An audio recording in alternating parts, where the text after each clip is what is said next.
Hello, everyone. This is Gus from Askewed Reviews, and I'm doing a new episode of Creature Madness. So, let me tell you about what that is. My friend Matthew over at Horror Madness decided to create a movie club where we all get together, watch the same creature feature, and then each of us does our own review on that film. Aside from Matthew and myself, the other members of this group are Ashley, Amariah, Bambi, Jen, and Ryan. This time around, the choice of the film went to me, and I feel like I need to give an apology to everyone else in the group and anyone else who ends up watching this movie because of watching this video. The movie I chose was the 1999 film The Item, directed and written by Dan Clark. So, do you like movies that are violent and bloody?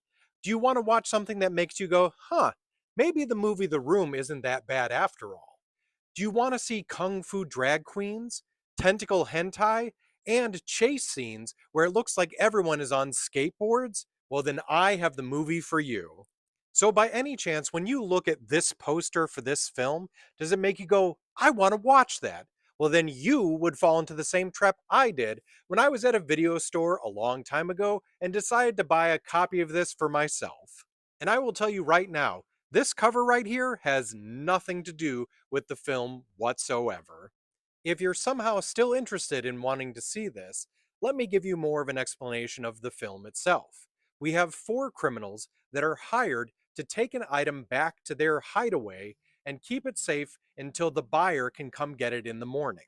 One of the members of the group is claiming this creature is a monkey, but we very quickly find out that is not true whatsoever. It is some weird science created creature that is being kept sedated for the time being because if it wakes up, it might be an issue for the people involved in this. Now, one of the criminals has a girlfriend who is an artist, and she allows all of them to stay at her place while they keep this thing under wraps. Eventually, the creature does manage to get out of its container, and it does start to have an effect on all of the members of this crew. So, will this group be able to hold on to this creature until morning, or will it find some way of getting escape?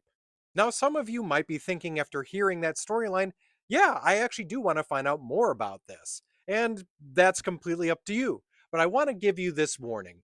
It is one of those movies that is so bad, it ends up being kind of entertaining, but maybe not for everybody.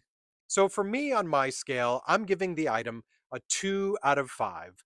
If you'd like to watch it for yourself, unless you have a physical copy, the only way I've been able to find it is you can watch the entire movie on YouTube right now. So now it's time in my version of Creature Madness where I go more in depth about the creature itself. As a warning, if you haven't seen this, I'm about to show you what that looks like. This phallic shaped abomination is the creature from the item. I'm pretty certain this entire creature was designed by science. I don't think it's an alien, and I don't think it was birthed on our planet naturally. It does have the ability to talk, and it can actually see within people's minds. It can actually drudge up some horrible things that happen in people's past and try to prey on them using that information.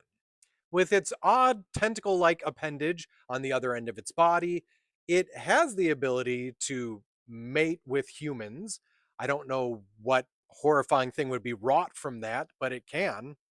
I'm sure this creature probably has a very interesting backstory, and I find it sad that I would actually be willing to watch that movie. So I hope you enjoyed this episode of Creature Madness.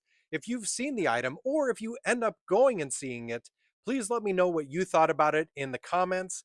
And of course, if anyone ever brings up, well, how bad can a horror movie really get? Here's your opportunity to give them a lesson. And if you use the hashtag Creature Madness, you'll be able to look up all of the other reviews related to this film and all of the other movies that we've reviewed so far.